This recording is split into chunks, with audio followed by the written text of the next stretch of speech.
This is ContactTalkRadio.com. Consciousness in action. And you are taking action into your consciousness by tuning into Contact Talk Radio. And on TuneIn.com, Ping.fm, and UpSnap Mobile. Contact Talk Radio. Welcome to What the Health, an independent approach to your health span. Have you noticed how our healthcare system may not have your best interest in mind? Join Dr. Eckel in this fun and sometimes disturbing exploration of the state of healthcare and what it means for you. Now, here's your host, Dr. Eckel. Hey, welcome back, everybody. Dr. Greg Eckel and What the Health. And today we have actually a very fun show for you in store. And the title and the content is the Brain-Gut-Vagina Connection. And my guest is Dr. Betsy Greenleaf. She's triple board certified medical doctor, premier women's healthcare expert, best-selling author, entrepreneur, inventor, business leader, and specializes in female pelvic medicine and reconstructive surgery for the last 20 years. Plus, Dr. Greenleaf is a trailblazer as the first female in the United States to become board certified in Urogynecology. She possesses professional reputation that has led to being sought after by medical societies, associations, corporations to provide lectures, teaching, and advanced training. In 2018, was honored with the title of Distinguished Fellow of the American College of Osteopathic Obstetricians and Gynecology for service and dedication to the field. Holds committee positions on many national women's health organizations. She's board examiner for the American Osteopathic Board of Obstetrics and Gynecology. We have a very qualified guest on the show today. She's also the owner of Greenleaf Health and Wellness, CEO of the Pelvic Floor Store, online store dedicated to finding reliable pelvic health products, manages a blog at drbetsygreenleaf.com, host of Some of Your Parts podcast, dedicated to women's wellness and the notion that you are greater than the sum of your parts, and the Body, Mind, Spirit podcast that focuses on the trinity of total health. She's best-selling author, co-author of You Were Made to Be Unstoppable, and she will be the host of the Happy Vagina Summit, a pelvic health summit, plus many, many other things. Dr. Betsy, welcome aboard. So thank you so much for having me here. It's funny when that gets read aloud, I say to my husband, man, I feel like I haven't done anything in my life. And then you read that out loud and I'm like, oh man, I really have done a lot of you're doing it. And yeah. It's really awesome for you to come on and share your wisdom. And, this component of, linking the vagina with the brain, you don't really hear that every day. Now, a lot of men think about that every day, but this concept and our conversation is around brain health, right? And I want to start it out with, one, just your holistic approach for health, women in general, but really everybody. It's a fun conversation to have, and I love where we're going to be going with this today. So definitely a compelling title for the show. And I am wondering, and many might be wondering that now too, is how is the brain connected with the vagina? I mean, you kind of remember the song that like your hip bone's connected to your thigh bone, Yes. And as an osteopathic physician, I've always been taught that the whole body is connected. So, but, I too, as a gynecologist, was really surprised to find some of the studies that were really connecting vaginal health and brain health. And this is something now that I've become obsessed with over the years. So, I think it really started out for me. So I started out as an osteopathic physician and then did OBGYN and then became a urogynecologist, which was a funny thing because when I came home and told my family I was going into urogynecology, they thought it was like European, like fancy gynecology, like Euro Disney. Yes. But in fact, it's Uro meaning urology and gynecology. So it's a combination of dealing with the bladder and pelvic health. So everything from like the waist down and the thighs up. So that whole region. Wow. So what are you seeing with, I mean, obviously we've got a microbiome there, and that's a buzz term. Everybody's heard the brain-gut connection. So now we got the brain-vagina connection.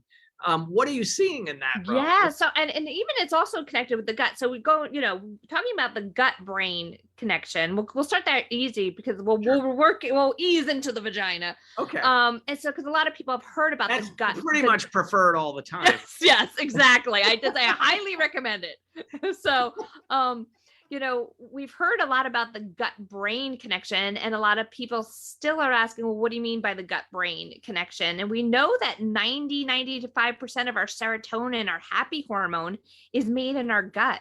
So no wonder so many Americans suffer from depression, because look at that standard American diet.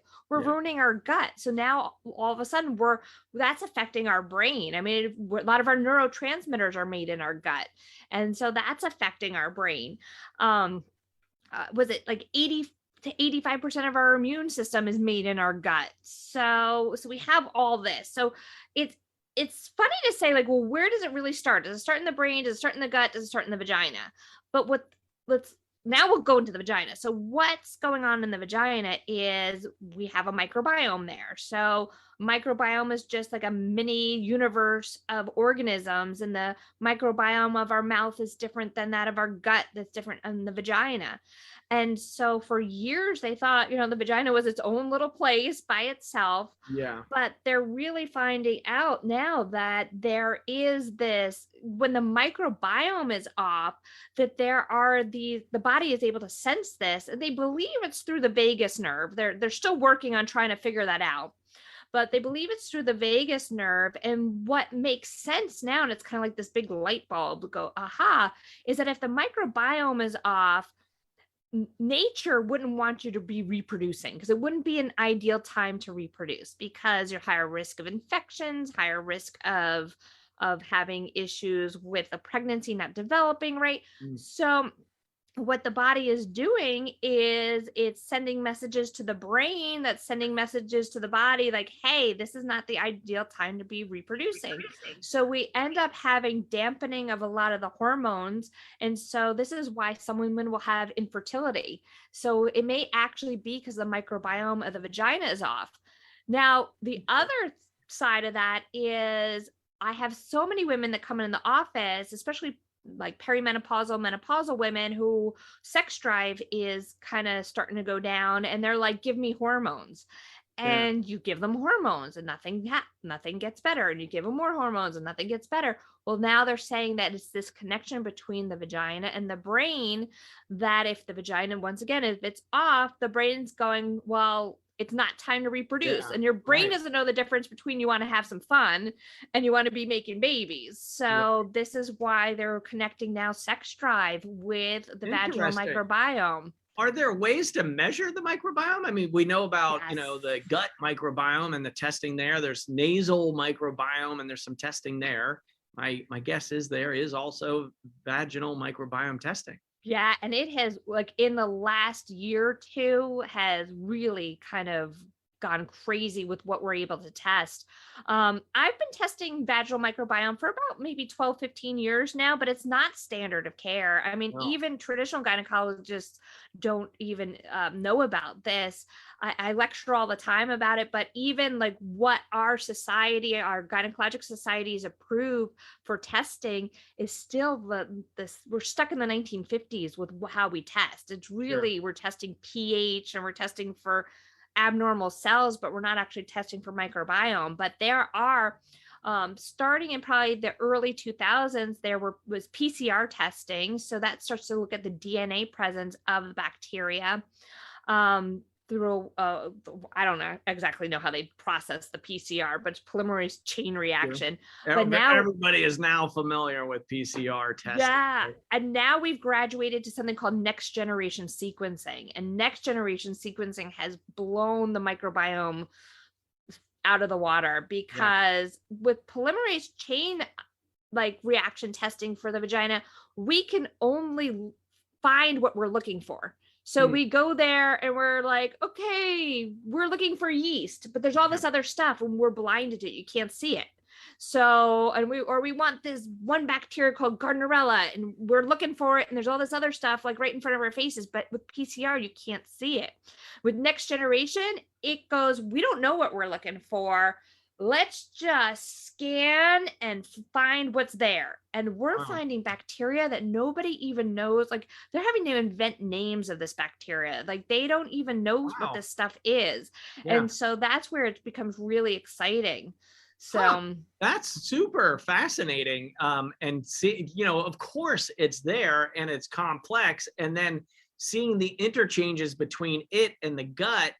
How does the vaginal, I mean, you know, the old testing, you're right. We're stuck in the 50s is like we're putting, you know, samples under the microscope and checking it microscopically still, or a KOH, you know, sniff test. I was saying the whiff test, which if people don't know about this, this is like the worst thing you've ever got taught in medical school is you would put a drop of someone's vaginal secretions in a slide and then put potassium on there. And if there was bacteria, it would break open the bacteria, which would release something called amines, which smell very fishy. And you as a doctor would have to sit there and smell it. And all of a sudden you'd be like, woo, okay, yep, that would be Gardnerella. That's bacteria. Yeah. Goodness. Yeah. So the component, I mean, you know, how are you correlating with the microbiome of the gut to seeing any patterns for women? How does the flora fauna, you know, get changed? How does it go awry, or what are you seeing in practice and with your studies? Oh, sure. Yeah. So one of the things that we see is a large connection between gut microbiome and vaginal microbiome, because as women, the way we're built, and if you need to go look at an anatomy picture, go take a look, but the rectum, vagina, and the urethra, the tube we pee through, is very close together. And no matter how we clean, no matter how much we shower, the bacteria just gets passed back and forth. I mean, up until recently, there were studies, and very limited studies, that showed that taking a month of probiotics, it took about a month of probiotics orally to re-inhabit the vagina. So like we would put people on antibiotics, would kill off all their good bacteria, and then we were trying to get it back.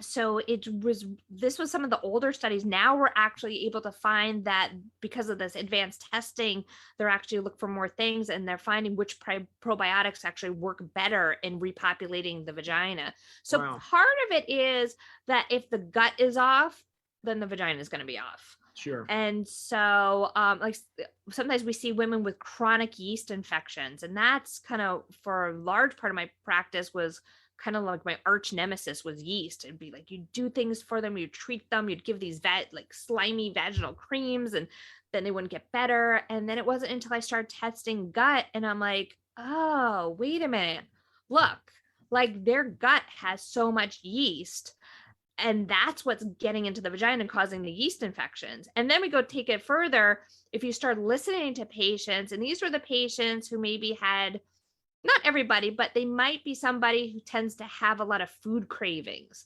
And they're like, oh, I'm having a lot of sweet cravings. And we go, wait a minute, you know what?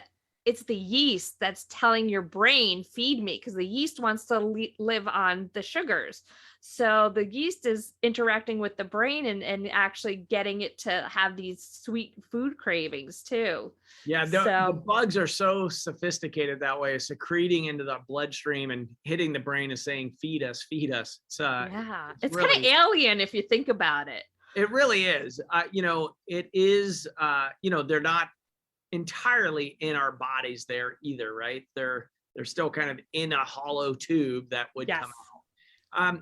So on that, I mean, you know, the gut, you're speaking into why the gut health is so important for vaginal health, and still more of this connection to the brain. So like further downstream to the vagina, to the brain, what you mentioned giving women just hormones for libido, and that's not working. So where are you seeing that with the microbiome of the vagina, and how do you fix that for women? Like they come in, they're doing bioidenticals, or they were with somebody else, they were doing bioidenticals, and still having issues with libido. For instance, just talking to a patient the other day, and she's like, yeah, for basically 30 years, my libido has been low. And she's been to see all of the, the bioenergetic, or even up to bioenergetic practitioners, bioidentical hormone providers, functional med here, and just not getting any relief there. So there's so many interconnections in this, and I thank God we have a lot of time to talk. Yeah. So, all right. So first of all, I mean, not one thing in female sexuality is the answer. So hormones aren't necessarily the answer. They're a tool. The vaginal microbiome isn't the answer. It's a tool. But going to the vaginal microbiome, pretty much we've been swabbing almost everybody that comes through the door. And what I've seen is that if their microbiome is off, we definitely can affect comfort levels, and kind of anecdotally, they're reporting improved libido. Though I do have a funny story of a nurse friend of mine who for years she was trying to get pregnant and it just wasn't happening. And then she came to work with me and we swabbed her vagina. In the meantime, she broke up with that person and then was single, but we happened to swab her vagina and it was the microbiome was completely off. And so I fixed the microbiome. She started dating somebody new, and the first time they had sex, boom, got pregnant.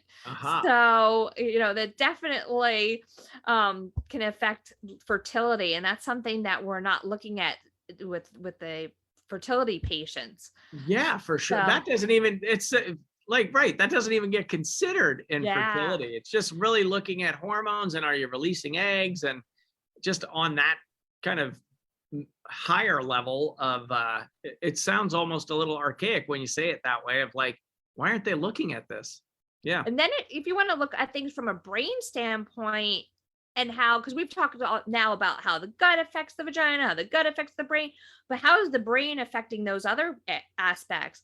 And this is definitely where I get into patients that health is a three-legged stool: body, mind, spirit, and that I can do things physically for the body, but if they're not doing things for their mind and their spirit, that stool is going to fall over.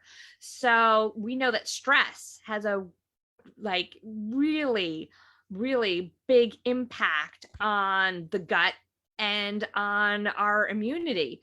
And so I always like to explain it, and I'm sure you guys have talked about this on the show before, but I always talk about the sympathetic nervous system, and that this is great to keep us alive. We need it, we need to be able to jump out of the way of a moving train or, bus really quickly, or we're walking across the savannah. We didn't want to, in cave people times, we wouldn't be like, oh, hey, kitty. And when we saw a lion, we want to be like, oh shit, there's a lion. Right. And we wanted to act on that. Well, that high sympathetic tone is not, that all your energy and your blood is getting diverted away from digestion, away from reproduction, because it's not time to be reproducing when a lion is chasing you down.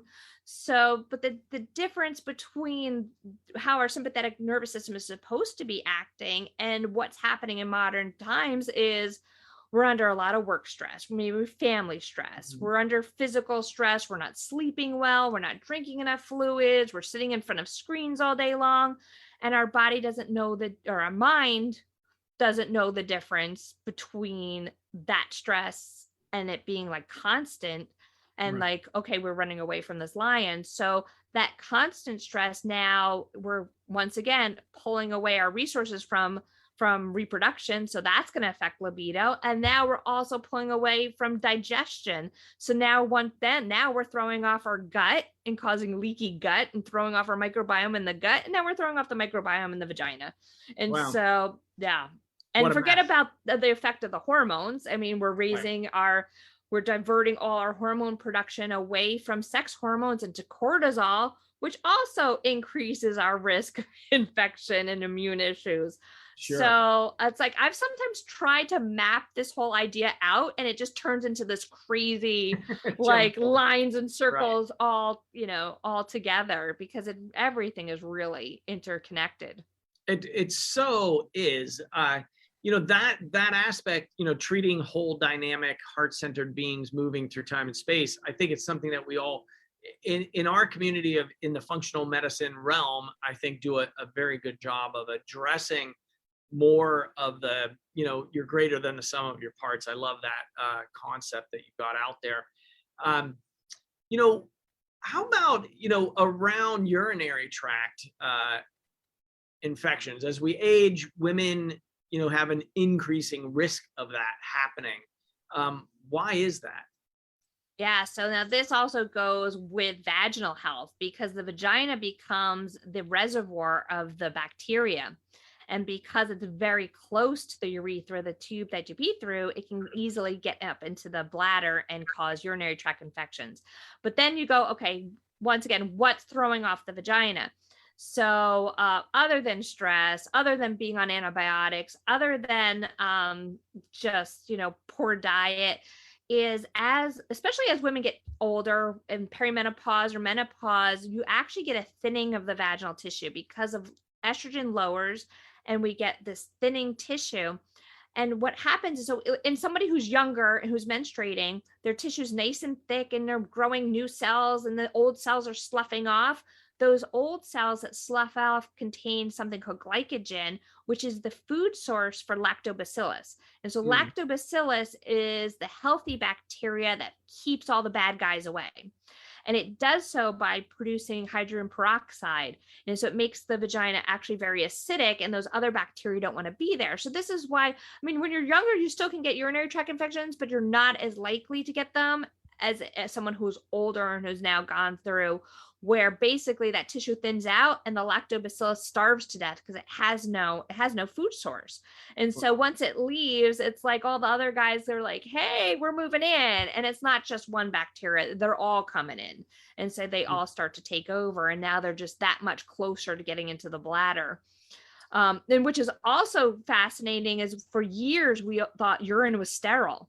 And now through this advanced testing, they're finding out urine is not sterile, that we have a microbiome in the bladder too. Oh, interesting. So it's not sterile. Right. So like you see the old movie Dune or the book Dune, where they're, on the desert planet and they're drinking their urine that has been filtered through some filtration system. There used to be old urine therapies. So that's also an interesting fun fact that we share around the dinner table at our household. So along those lines, the propensity. So what do you do for women that are, aging and getting more recurrent urinary tract infections? There's that, the risk is there. You're addressing the microbiomes, obviously taking a full person picture of them. Are there any, a lot of times I'll have our female patients in their 70s and 80s, sometimes 90s, with the kids coming in with them. What are some of the symptoms? Like, how do you know your vagina is out of balance? I guess that's what I would say. Yeah, I think, probably, it's out of balance because you start having symptoms. Otherwise you don't know, and you just get lucky and, we test it and we find it. Sure. But, it may be itching, burning, discharge, recurrent infections, dryness, pain with intercourse. So those, odor, and like a lot of people joke about odor, feminine odor, but that's like a sign that, hey, the bacteria is off. Yeah. Like that's not something that's to be covered up with sprays and perfumes. That's like your body going, hello, there's something bigger going on. Yeah. So, and then for women, so, unfortunately, I think as humans, we're not meant to live as long as we do live. And so, thank goodness we do have a lot of ways to treat that thinning of the tissue. And so I prefer things that are a little bit more natural, like using lasers or red light. But those things don't tend to get covered by insurance. So what we've had for years was just hormone creams. And so when women would have to put hormones topically in the vagina, and that would expose that tissue to the hormones that they were lacking and now kind of regrow that tissue. But it was something they had to keep doing over and over again. Even with the lasers is fascinating. The laser came out in 2016 in the United States. and uses light energy to penetrate the tissue. And it's kind of like biohacking, is Yeah. that with the light, we penetrate the tissue, it causes a microscopic injury. And when the body goes into heal for that microscopic injury, it sends in all these growth factors, and you can actually regrow the vaginal tissue back to a healthy, like almost pre-menopausal state without using any kind of hormones. The problem is it's not permanent. It's great, works for a year, but we can't stop the aging process. So over time, it will start coming back. But lasers have been around since the 1980s for cosmetic purposes. And one day somebody was like, let's make this into a probe that can go into a vagina. And then, after that opened the floodgates of all the cosmetic and aesthetic treatments that people used for their faces. They were like applying this to the vagina. So now we also have radio frequency, which is sound waves to generate heat. And the heat will also causes a little bit of an injury to the tissue, though all it feels like is heat applied. And but the body will send in growth factors, or injecting platelet-rich plasma into the area. Or there's also home therapies that we sell on Pelvic Floor Store using red light. I mean, you might have heard of red light being used other areas of the body. We know that the red light wavelength stimulates tissue regeneration. And so once again, I'm like, why didn't I think of this? Somebody made the two companies in the United States I know of that made these into wands that women can use in the comfort of their own home. Yeah. Or even there's like a gel that uses carbon dioxide. It's a carbon dioxide gel, which they call Carboxy Therapy. And when you put this gel, the body goes like, wait, there's all this carbon dioxide there. I want to bring in oxygen to balance that out. So this oxygen floods into that tissue, and now you get regrowth of tissue. So there's so many different things to regenerate the vaginal tissue. There are a ton of options. I'm interested on what are the indications for the laser light probe. Because that I think is new to a lot of listeners and viewers, and is pretty cutting edge, even though they've been around for a while. The word hasn't got out, or maybe there's some stigma around it. Is that like a dildo or whatever, but it's very effective, so I'm wondering what are some of the top indications so folks know. Usually, I mean, it can be pain with intercourse. So because of dryness, that's usually what people mostly come in for. Because unfortunately, too, when that tissue becomes thin and dry, it also loses its elasticity. So one of the reasons that sex becomes very painful is because the tissue basically will stretch and rip. So women will even complain, like they feel like cut glass when they're having sex, or it's very painful. They feel like they're being cut or ripped open. It's true. That's actually what's happening to their tissue on a microscopic level. And so that may be an indication, or being in menopause.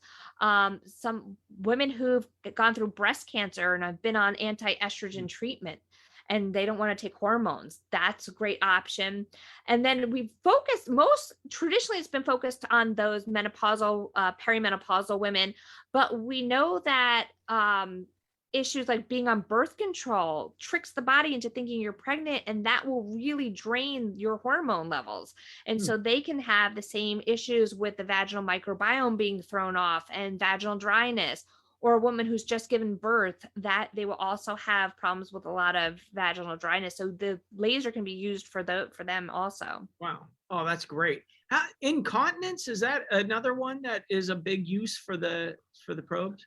Yeah, it's interesting. So the incontinence, and there's also two different types of incontinence. There's stress incontinence, when you cough, laugh, sneeze. That's usually due to a weakness of a ligament right under the urethra, the tube you pee through. And that can get damaged through childbirth, or lifting heavy objects, or straining with constipation. That one is hit or miss when it comes to the laser. The laser sometimes works, or radio frequency sometimes works, but it's one of those things we can't 100% say, like, do this, you're going to be better. Right. Unfortunately, surgery is the only thing that fixes that kind of leaking. And I'm not even though I was a surgeon for years, I'm still not a big fan of that surgery, just because it uses mesh.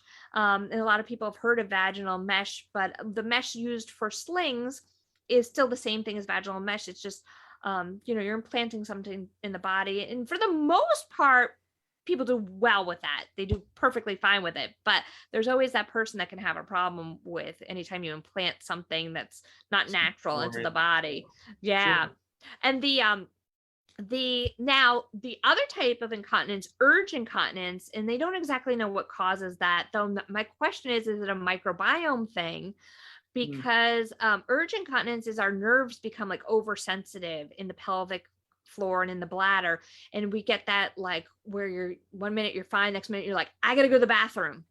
And so actually, but for men and women, urge incontinence can start as early as in your 20s, but by time we reach our 70s, it is more common in men and women than the common cold. There's more people walking around with urge incontinence.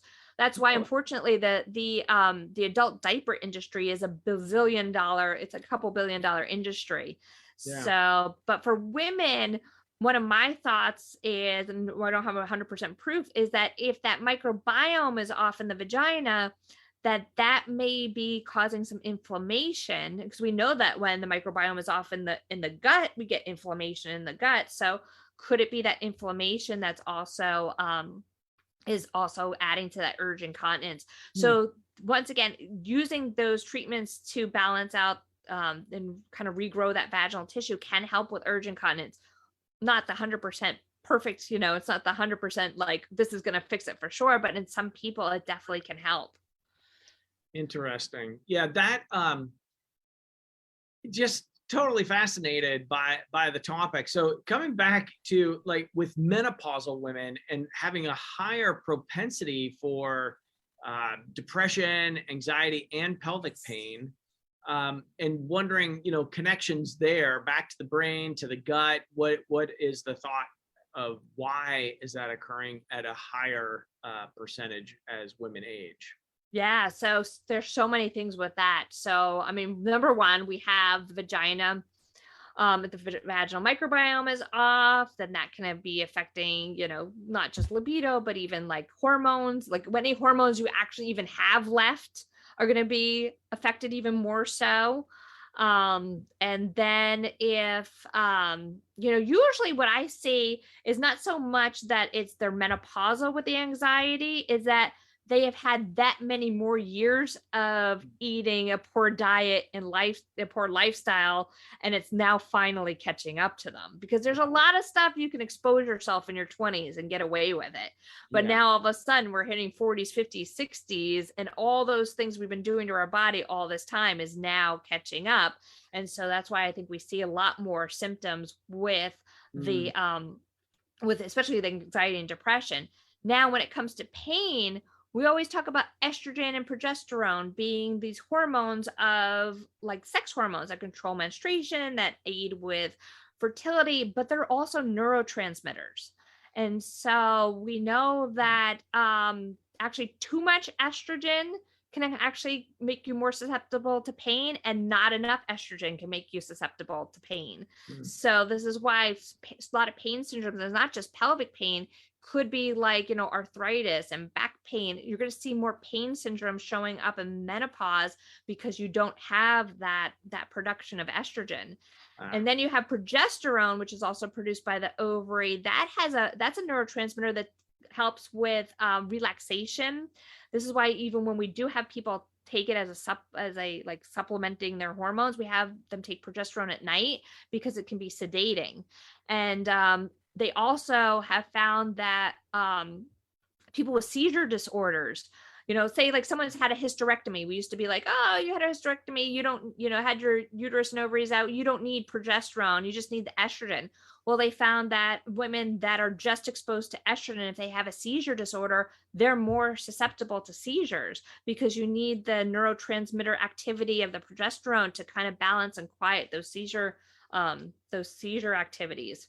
Are you seeing any genetic links with that component? Because that, progesterone, estrogen, thyroid hormone for brain health, people aren't really thinking about those hormones with their brains, but that there are some really amazing therapeutics like you had mentioned. And a lot of folks with seizure disorder aren't getting their hormones checked by their neurologist. Now, more and more that is occurring, but I've also seen some of the genetic kind of predispositions for certain people. I'm wondering if you have any of that information. Yeah, I don't have that information specifically, but I also think especially when it comes to seizures, I think we're also talking a lot about like, yeah, there may be like a genetic predisposition, but then you're adding body inflammation on top of it. And now that's going to add to things. I mean, I do have some patients in my practice with seizure disorders, and there's this hormonal kind of aspect to it. But then I also find a lot of gut problems, and we know that GABA, one of your neurotransmitters that you need to kind of quiet the brain, that's made in your gut too. So, we balance their gut back out and they tend to get better also. So yeah. Awesome. Yeah. What, component, like what is, one thing we're doing that sabotages our pelvic health? Yeah, I think it's the thing that we're doing is sabotaging our pelvic health is what we're doing to our whole body and sabotaging all of our health. I just think in some people, it's the vagina that's screaming for help, and in some people, it's that just doesn't sound fun. Area of their body. Yeah. I mean, I was connecting because I've actually been thinking about this. I do obviously a lot of women's health, but I've been also doing some men's health in the office. And I started going, okay, well, let's look at erectile dysfunction. And so what is erectile dysfunction a symptom of? Well, I can't really connect it to the microbiome, but maybe there's a urethral microbiome there that's not being addressed. I just don't know. Sure. But I do know that it's a blood flow issue. And we know that blood flow issues for erectile dysfunction are often because our that's like your first sign of cardiovascular disease. Right. So in men, they're having erectile dysfunction. That's their penis going, hello, there's a bigger problem going on. And then we look at their gut and we find inflammatory issues there. So I think just, with anything, wherever part of your body you're getting symptoms, it's your body trying to tell you like there's something else going on. And I think the biggest things are we're not getting enough sleep. I mean, we're in front of these screens all the time, and it's throwing off our circadian rhythm, and we need that sleep to heal. We need it for brain function. We're not drinking enough water. 75% of Americans are chronically dehydrated, so that's a stressor on the body. We're eating inflammatory foods, and that's going to show up in anything from pelvic health issues to autoimmune issues to cardiovascular disease to diabetes. I mean, you can connect gut health to everything. Right. And we're just, we're not as active as we used to be. We're all sedentary. So like all the things that you think of like for lifestyle, that's what's going to be affecting your pelvic health too. Got it. So yeah. And that, blood flow in Chinese medicine front, it is all about blood flow and then what the information in the blood is. So for that, I'm guessing we have a slew of resources for folks to connect up with Dr. Greenleaf, Dr. Betsy here. So those are going to be in the show notes, but I'm wondering, are there specific exercises that you recommend for women as they age, or for vaginal tone or circulation, etc.? You know what? That is a really great question, because all of us start losing muscle mass in our 30s. And so every year that goes by, we're losing more and more muscle mass. And people think about exercising their bodies, their arms or legs. Nobody thinks about exercising their pelvic floor until it's too late. And you really need your pelvic floor muscles to be able to hold in urine, to hold in bowel movements, and more embarrassingly, hold in gas. So if you're finding that you're having a harder time holding in gas, then your muscles may be getting weak. And so, we talk about Kegel exercises, and also those muscles are important for sexual function too. But you're holding, we talk about Kegel exercises. I find that majority of women don't do them properly. So it's kind of tough. Like when I examine a woman, I'll be like, okay, like tighten up your muscles. Let me see if you're doing it right. And a lot of people bear down like they're having a bowel movement. So sometimes I have to explain it like, don't think think about like lifting and tightening your pelvic floor, or like figure out the muscles that that you need to, like if you're trying to hold in gas, like you were at some really important like meeting in front of all these people giving a speech and you needed to fart, figure out what muscles those are to hold that in, because that's those Kegel exercises. Or sometimes people's muscles are just so weak they can't even do that. And so sometimes it's like sitting in a chair and just putting a ball or a pillow in between your legs with your legs bent and squeezing them together. That can help strengthen the pelvic floor. And that can be, done for both men and women. Got it. Yeah. And when the pelvic floor goes out of balance, I mean, you can get a whole myriad of symptoms. This isn't just you have vaginal pain. Yeah. So what are some of the hidden things that women don't really think about, and providers for that matter? Yeah, you know what? No, not many people have heard of a prolapse until they've gotten one. And I remember my husband, who's non-medical, he was helping me with a chapter I was writing at one point. I was like, "Hey, honey, can you look at this?" And it was on vaginal prolapse, and he took a look at the picture and he was like, "What am I looking at?" So what can happen, and it's not just the muscles, but if the muscles aren't strong, it can make it even worse, is sometimes the ligaments holding up the uterus or holding up the vagina or holding up the bladder or the rectum, they can get damaged from like chronic constipation, lifting something heavy, from having children, and it can show up years later. And the worst case scenario, the vagina can actually turn inside out and hang between the legs. Wow. So sometimes women come in with this bulging out of the vagina and they start freaking out. They're like, "Oh my God, I have a tumor. What is this? What is this?" And so it's their actual uterus falling out. It could be, or a lot of times when we say the bladder's dropping, it's not that the bladder's going to drop out on the floor and like walk away. It's just the bladder starts leaning on the vagina and is pushing the vagina out, and it kind of shows up as a bulge. Many of the people have this. They tend to notice that it's worse when by the end of the day, when they're on their feet for a long period of time. It gets better when they're laying down. It's not a surgical emergency. It's actually something, there's tons of things that can be done for it, anywhere from, strengthening those pelvic floor muscles can sometimes, it's not going to necessarily fix those torn ligaments, but it can reduce the appearance of a prolapse, and to a pessary, which are these support devices that can be fitted for and worn in the vagina. I don't advise this, but in ancient Egypt, they used to put pomegranates in their vagina and kind of wedge them in there to hold things up. And in Rome, they used to use stones or potatoes, which I don't advise. Yeah. But, see a doctor for that, because there's a lot of things, all the way up to they can be surgically corrected. So before you go old school on, that's, I think, sage advice there. Please see a doctor before you're thinking about a pomegranate or potato cure. Okay. Because there is a case in the medical literature of a woman who did put a potato and it sprouted and grew into her uterus. So in those strange stories, weird, peculiar. Yeah. Right. Wow. Yeah. I don't advise that. Just go see somebody. Yeah. Please. Before it gets to that stage. Yes. Yeah. Yeah.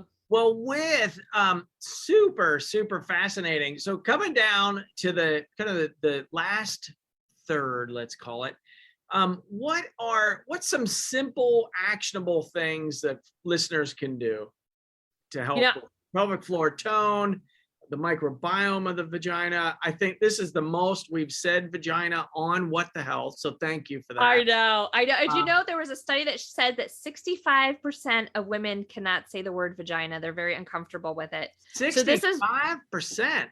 This is my mission, is to go around. If you say it enough, you become desensitized. Vagina. I know. It is that way. My kids used to blush. Soraya was my wife that left her body 4 years ago, but certified nurse midwife. And she would make these topics, like this was just dinner table topics, right? And I became like, well, yeah, heck yeah, we're going to say vagina. We'll call it all kinds of names, and, be totally fine with all of our pieces and parts, because we're whole beings that can handle that discussion. But that's a high number of people. 60. I was surprised. So stigmatized that we can't even say the V word, right? Yeah, and 80% of women will have a pelvic health condition at some point in their lives. So we have to talk about it. I'm like, I don't care if you can't say the word vagina. Say something to refer to that part, and like ask people. Like, just because something seems common, or it doesn't mean that it's normal. It's also. Yes.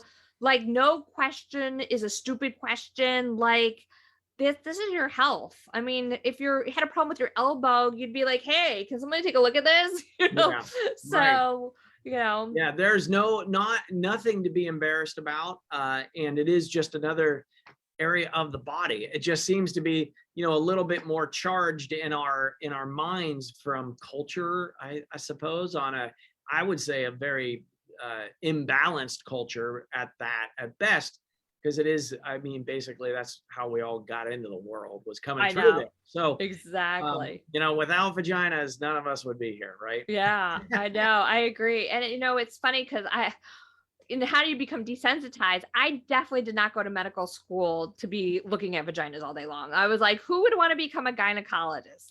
Yeah. So, but as you go through medicine and you're doing your rotations, you become desensitized. I mean, I was eating lunch with a friend one day who's a podiatrist. We were both residents, and I look across the table and I was like, ew, how do you look at people's nasty feet all day long?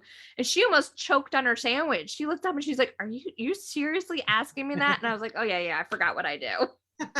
So, yeah. Well, so what are some actionable steps on that front? I mean, the biggest thing is just to live like a healthy lifestyle. Try to decrease stress, get enough sleep, drink, at least 96 ounces of water a day, give or take, and eat whole foods that found naturally in the environment. Twinkies don't grow on trees, so we need to be getting more healthy foods, avoid sugars, avoid gluten containing foods if you can, wheat, fermented foods. That's the other big thing. During cave people times, there weren't refrigerators. So I think we were eating a lot more bacteria. And so we need that healthy gut bacteria to have a healthy vagina. We need a healthy vagina to have, a healthy libido and fertility. And we need, just a healthy brain, gut and brain for all over body health. So I'm curious on when you're talking about what your view on gluten and health, because it's not the first time that's come up on What the Health. We've talked about gluten and wheat and the inflammation that is shown, but I'm wondering how you discuss that with folks that come through the practice or online with you. Yeah, that's always a hard one because there's so much of that food as part of our American diet. So that's a hard one to give up, though there's a lot more options nowadays. Well, why do you say to give it up? Because for the most part, the wheat in our country over the years is not the same wheat as ancient wheat. So it's not like as nutritious and dense. And we know that some people just have sensitivities and it can develop food sensitivities to the gluten, and that can add to inflammation. So, I mean, I like to also do food sensitivity testing. And if someone doesn't have sensitivities to the gluten, then I'm like, okay, maybe you're fine with that. Same thing with dairy. I mean, like I'll usually say like, oh, you know what, like as a blanket statement, get rid of gluten and dairy. But, there are, like, I don't have any problems with yogurt as long as people don't have any problems with yogurt because that gets broken down. But I think this is the general belief that these foods have a tendency to be inflammatory in a large population. So, but is that everybody? Not necessarily. Sure. So, just, everybody has their certain style of talking about it and bringing it up. I think it is a very important conversation with really everybody. I mean, even healthy individuals that aren't showing food sensitivity, there is still a transitory inflammatory state of the bowel for about 4 hours. So, it is creating some inflammation, and, we all know about inflammation at this point, but it is the driver of a lot of chronic illness in this country. And, it's amazing how many people just address their diet and they feel better. And you think just conventionally, there's not a connection between diet and health besides diabetes, which doesn't make any sense to really anybody. But so that's a great one. I'm also curious, you see some research on probiotics in the gut, and eating vegetables really will create that rich environment of probiotics. So I'm wondering if there are, natural things that you've seen along that way, like in different whole foods that will influence vaginal microbiome, or along those lines. Or, here's actually another one around, lubricants and throwing off the flora and fauna of the vagina. So we'll cover that one too. I'll do the lubricant one, and then I'll go back to the food, because the lubricant one, it gets me all excited here too. Great. Because as a doctor, we have what's called Surgilube in our office. Had it. I don't have it anymore, but that's what we, you go to any doctor's office, they have Surgilube. Or people think of KY jelly. Yeah. Well, the science behind lubrication has really blown up too. And we realize that these lubricants are not pH balanced for the vagina. And going back to your science class, and I always get this mixed up, the osmolality and osmolarity of these lubricants are not balanced for the vagina. So basically in English, it throws off the pH, which makes you more risk of infections. And because of the concentration of these solutions, you can actually get microscopic scrapes in the tissue, and it can actually dry the tissue. So in the world of KY, that's great for them from a selling, because if your tissue gets more dry because you're using it, you're using more. So right. There are some great companies out there. Good Clean Love was one of the first ones. Uber Lube is another one, which are specifically more of these companies are now trying to find things that are more pH balanced and that also won't throw off the microbiome too. Got it. It's, interesting, fun fact of our clinic. My past clinic manager from many years ago started a company here in Portland, Oregon called Shebop. So here's a shameless plug for Shebop. They're found online, but they really are educating women and men around lubricants and sex toys and, and basically the ecological health of the vagina. So, so good on Evie for going and becoming an entrepreneur and helping a lot of women with their libido and sexuality, etc. So it is, so that one, a lot of folks aren't tuned into it. I think just conventionally, like you had mentioned, there's, in doctors' offices even sometimes contributes into changing the flora and fauna. Yeah. And I know we have a couple minutes left. I wanted to actually mention something too with the libido and brain that really quickly is we think about the old school Masters and Johnson's graph of you have to have desire, then arousal, then plateau, then orgasm and resolution. And that's what we're always taught. But there's an amazing researcher, Dr. Rosemary Bassan, who remapped female sexuality, which is a whole bunch of intertwining circles. And she found for most women, desire doesn't come first, willingness does. So when you turn that around for patients, they come in, they're like, I want hormones, I want this, I want that for my libido. It's like, well, let's try just going through the steps and, be a little bit more willing, not suffer, but, have a partner that's willing to stop if it's not working. Yeah. But that most women are able to go, oh, wait, once I start doing it, then I become aroused. Now I want to do it. And then they have a good time. You can still get spontaneous desire. Just unfortunately, as we age, spontaneous desire kind of goes down a little bit, or the longer we're in a relationship, it's not as the same as if when you're first in a relationship. Got it. And you have all those neurotransmitters going. Those on your side, right? They're playing on your side. And then otherwise, you've got to create the fire yourself. Yeah. And your brain is your largest sex organ. Yeah. I love it. There you go. It is. I think a lot of folks, we are not connected that way and thinking, well, it's just animalistic. And it's like, well, no, actually there's a whole spiritual aspect going on here that if you tune into that, I think it's actually way more fun for both parties. I wanted to make sure we mention your Happy Vagina Rally because we couldn't say vagina enough on the show. It's June 9th through the 12th. And if you're on my mailing list, folks, you're going to get some information about that because, again, it is a big topic. If we have 65% of women you said cannot even say vagina, that needs to change because we want you to be whole, not taboo. This is this is legit wholeness of like happy, healthy you, and family, etc., that spreads out to our society. So do you want to mention anything about that in closing remarks here? Yeah, so we are putting together an amazing, like, star-studded group of experts. So that's going to be June 9th through 12th. And we're just getting the website up now. It's not done, but it'll be happyvaginarally.com. So you can find out more about there, or follow me on Instagram at Dr. Betsy Greenleaf _ because I'll be talking a lot about it there. Perfect. Awesome. Well, Dr. Betsy, thank you so much for sharing your expertise here on What the Health. Folks, if you got anything out of today's show, please share it with 2 of your friends, family members, somebody that could benefit from this information.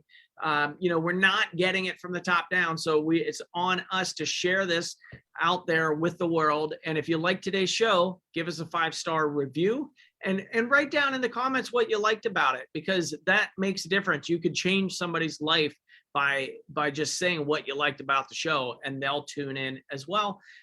Everybody, I want to say thank you for tuning in. Wouldn't be doing it without you. What the Health, Dr. Greg Eckel. We are here on the Contact Talk Radio Tuesdays from 2 to 3 p.m. Pacific time. We will see you next week.